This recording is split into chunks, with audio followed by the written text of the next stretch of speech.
Morning, page 456. On one occasion, at the Ivanova Transit Prison, I spent the night in a cell for kids. In the next bunk to me was a thin boy, just over 15, called Slava. I think it appeared to me that he was going through the whole kid ritual somehow unwillingly, as if he were growing out of it or was weary of it.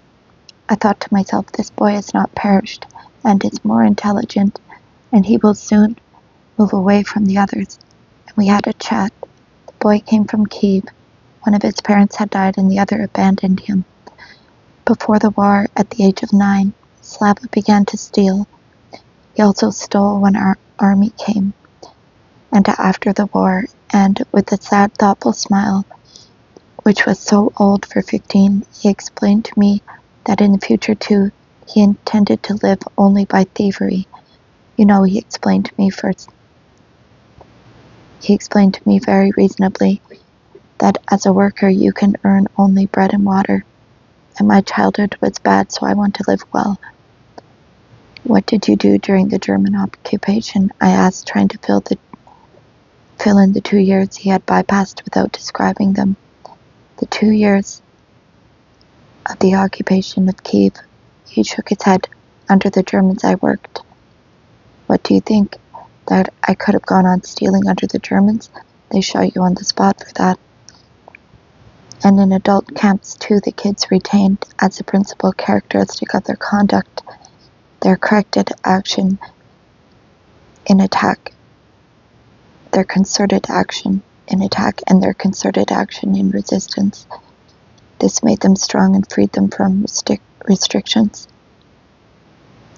In their consciousness, there was no demarcation line between what was permissible and what was not permissible, and no concept whatever of good and evil.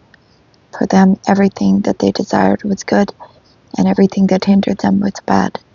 They acquired their brazen and insolent manner of behavior because it was the most advantageous form of conduct in the camp, and dissimulation and cunning served them very well in situations where strength could not carry the day. A kid could play the role of a boy saint. He could move you to tears.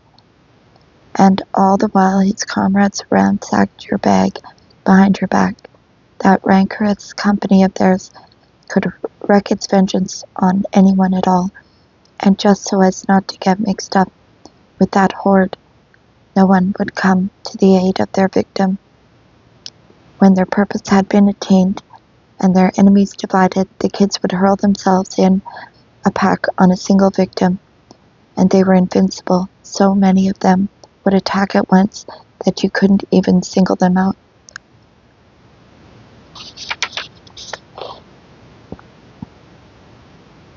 Distinguish them, remember them, and you simply did not have enough hands and feet to beat them off.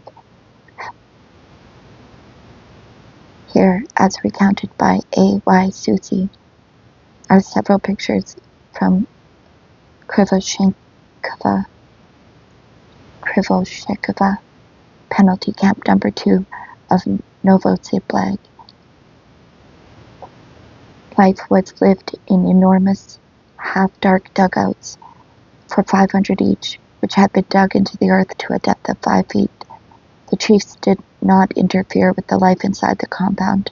No slogans, no lectures.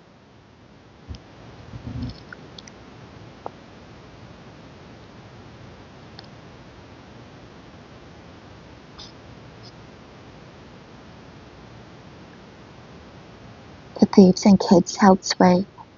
Almost no one was taken out to work. Rations were correspondingly meager. On the other hand, there was a surplus of time.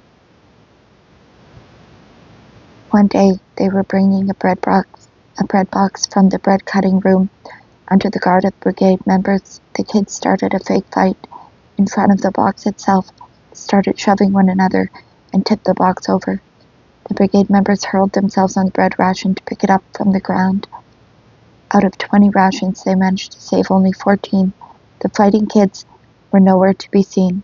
The mess hall at this camp was a plank lean-to, not adequate for the Siberian winter. The gruel and the bread ration had to be carried about 150 yards in from the cold from the kitchen to the dugout. For the elderly invalids, this was a dangerous and difficult operation. They pushed their bread ration far down inside their shirt and gripped their mess tin with freezing hands. But suddenly, with diabolical speed, 2 or 3 kids would attack from the side. They knocked one old man to the ground. 6 hands frisked him all over, and they made off like a whirlwind. His bread ration had been pilfered, his gruel spilled, his empty mess tin lay there on the ground, and the old man struggled to get to his knees. And other Zeks saw this and hastily bypassed the dangerous spot, hurrying to carry their own bread rations to the dugout. And the weaker their victim, the more merciless were the kids. They openly tore the bread ration from the hands of a very weak old man. The old man wept and implored them to give it back to him. I'm dying of starvation, so you're going to kick the bucket soon anyways. What's the difference?